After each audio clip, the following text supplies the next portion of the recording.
बच्चों परचेज और loose tool से आपका जो करंट रेशियो है वो कम हो जाता है, याद रखिएगा।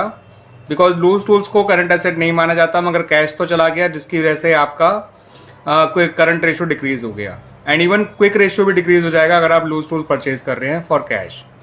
अगर आप इसे क्रेडिट परचेज करेंगे तो भी आपका करंट रेशियो और क्विक रेशियो दोनों डिक्रीज हो जाएंगे। बिकॉज लूज टूल्स ना ही करंट एसेट है ना ही क्विक एसेट है, मगर कैश खरीदने से कैश कम हो गया। ठीक है, कैश करंट एसेट भी है, कैश क्विक एसेट भी है, इसलिए उसको आपका करंट रेशियो और क्विक रेशियो दोनों कम हो गया। और उधार खरीदने से आपका करंट लायबिलिटी बढ़ जाएगा और करंट एसेट या क्विक एसेट पे कोई फर्क नहीं पड़ेगा। तो दोनों ही केस में आपका क्विक रेशियो और करंट रेशियो दोनों डिक्रीज हो जाएंगे, ध्यान रखिएगा। Purchase of loose tools either on cash और ऑन क्रेडिट, दोनों ही केस में करंट रेशियो भी और as well as quick ratio भी दोनों ही कम हो जाएंगे। ठीक है, इस बात को याद रखिएगा, बहुत काम की बात है ये। बच्चों में बात कर रहा हूँ क्विक रेशियो की। Purchase of inventory for cash या payment of insurance in advance या जिसे हम प्रीपेड इंश्योरेंस कहते हैं, दोनों ही केस में आपका क्विक रेशियो डिक्रीज हो जाएगा। क्यों? क्योंकि जब आप इन्वेंट्री परचेज करते हैं तो inventory is not a quick asset, but जो कैश गया वो तो क्विक एसेट है। दैट्स वाई आपका as a result of that केवल क्विक एसेट कम हो गई तो रेशियो डिक्रीज हो जाएगा। Purchase of inventory on credit से भी आपका जो है क्विक रेशियो डिक्रीज हो जाएगा, बिकॉज जो आया वो क्विक एसेट नहीं है मगर करंट लायबिलिटी बढ़ गई, और सिर्फ करंट लायबिलिटी बढ़ती है तो रेशियो आपका डिक्रीज हो जाता है। पेमेंट ऑफ इंश्योरेंस से भी, प्रीपेड इंश्योरेंस से भी आपका क्विक रेशियो डिक्रीज हो रहा है, because prepaid insurance is not a quick asset, मगर जो कैश पे किया वो एक क्विक एसेट है, जिसकी वजह से आपका क्विक रेशियो डिक्रीज हो रहा है। क्लियर हुई बात बच्चों? ऐसे ही sale of goods for cash से क्विक रेशियो पक्का इंक्रीज होगा। क्यों? क्योंकि जो गया वो क्विक एसेट नहीं है मगर जो आया वो क्विक एसेट है, चाहे आपने गुड्स को प्रॉफिट में बेचा हो, चाहे लॉस से बेचा हो, चाहे एट कॉस्ट ही क्यों ना बेच दिया हो। ध्यान रखिएगा, क्विक रेशियो इंक्रीज होगा। बच्चों अगर अपनी फिक्स्ड एसेट को चाहे प्रॉफिट में बेचें, चाहे लॉस से बेचें, चाहे एट कॉस्ट ही क्यों ना बेच दें, ठीक है, आपका करंट रेशियो पक्का इंक्रीज होगा ही होगा। कोई भी fixed asset, for example furniture, आपने प्रॉफिट में बेचा या लॉस पे बेचा या एट कॉस्ट बेच दिया, यानी 20,000 के फर्नीचर को चाहे आपने 20,000 का ही बेचा, चाहे 22 का बेचा, चाहे 18 का बेचा हो, तीनों ही केसेस में आपका करंट रेशियो इंक्रीज होगा ही होगा।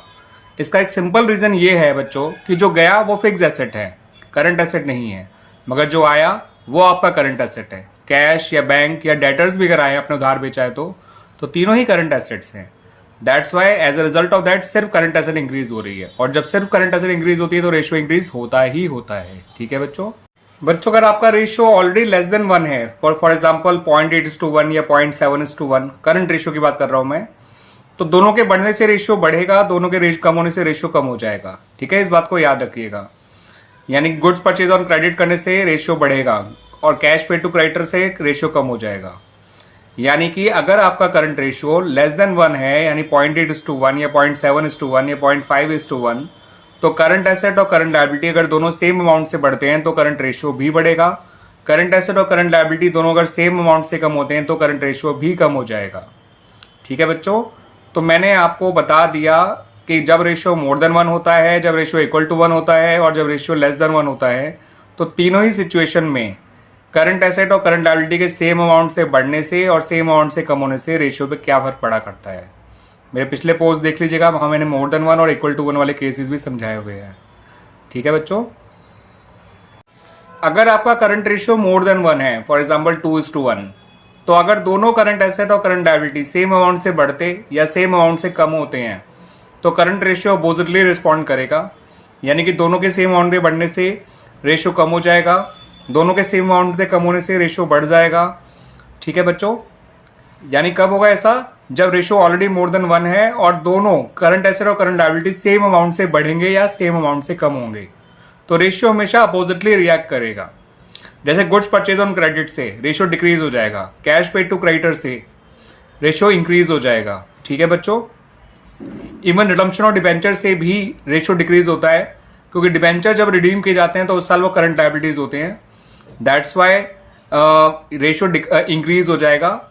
Payment of dividend already declared से भी रेशियो इंक्रीज होगा, बिकॉज जो ऑलरेडी डिक्लेयर्ड डिविडेंड होता है वो करंट लायबिलिटी होता है, और जब दोनों कम होंगे तो रेशियो बढ़ेगा। Purchase of goods and credit से रेशियो आपका डिक्रीज हो जाएगा, because current asset and current liability same amount से बढ़ रहे हैं और रेशियो ऑलरेडी मोर देन 1 है। तो इस बात को याद रखिएगा कि अगर रेशियो ऑलरेडी मोर देन 1 होता है, ठीक है, यानी 2:1 या 1.5:1, तो दोनों के बढ़ने से रेशियो कम हो जाएगा, दोनों के कम होने से रेशियो जो है बढ़ जाएगा। यानी कि इनवर्स रिलेशनशिप होता है दोनों के बढ़ने और कम होने से करंट रेशियो का। क्लियर बच्चों? मेरे ख्याल से मैं अपनी बात को काफ़ी अच्छी तरह से आप लोगों को क्लियर कर दिया है।